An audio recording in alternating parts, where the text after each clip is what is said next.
இன்றைக்கு நாம் வாழ்ந்து கொண்டிருக்கிற வாழ்க்கை சுகமான வாழ்க்கையா என்றால் இல்லை. சமைத்து சாப்பிடுங்கள் என்று சொன்னால் சமைத்த உணவை தருவித்து சாப்பிடுகிறோம். வரும்பொழுதே அலைபேசியில் பட்டனை அழுத்துகிறோம்.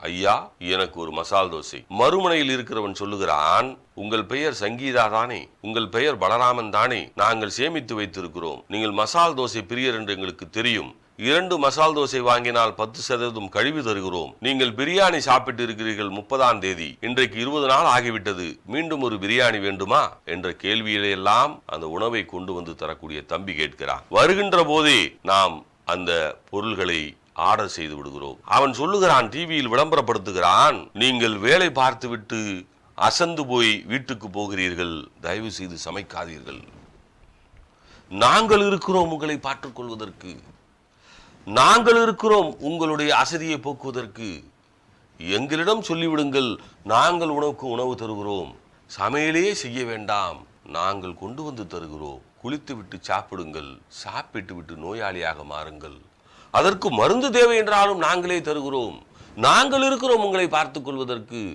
நீங்கள் இறந்து போகிறீர்களா, கவலைப்படாதீர்கள், நாங்கள் இருக்கிறோம், எங்களிடம் ஒப்பந்தம் போட்டுக் கொள்ளுங்கள், நாங்கள் உங்களை இடுகாட்டில் அடக்கம் செய்து விடுகிறோம்.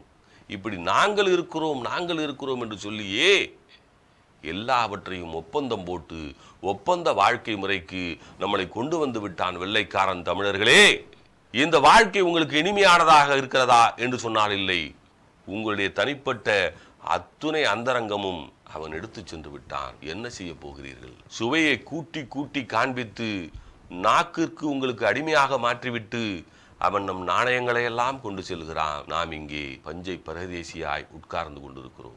என்ன இல்லை இந்த தமிழ்நாட்டில், ஏன் கையை ஏந்த வேண்டும் வெளிநாட்டில் என்று சொன்னான். இங்கே எந்த உணவும் யாருக்கும் சமைக்க தெரியாதா? ஏனப்பா, மீன் குழம்பு இல்லையா, கறி குழம்பு இல்லையா, கருவாட்டு குழம்பு இல்லையா, நெய் சோறு இல்லையா, புளிசோறு இல்லையா, எலுமிச்சை சாதம் இல்லையா, தக்காளி சாதம் இல்லையா, கட்டுச்சோறு கொண்டு போய் கண்டு கழித்தோமே நாடகங்களை, மறந்து போய்விட்டா? நிலாச்சோறு ஊட்டி வளர்த்தோமே குழந்தைகளை, இன்றைக்கு பொம்மை படம் பார்த்து சோறு ஊட்டி கொண்டிருக்கிறோமே, இதுதான் வாழ்க்கையா? சமைத்து பாருங்கள் ஐயா, உங்கள் வீட்டில் உங்களுக்காக உங்கள் பிள்ளைகளுக்காக சமைத்து பாருங்கள். அந்த வாழ்க்கை, அந்த சமையல் எவ்வளவு இனிமையாக இருக்கும். அது வியாபாரம் ஐயா, இது வாழ்க்கை.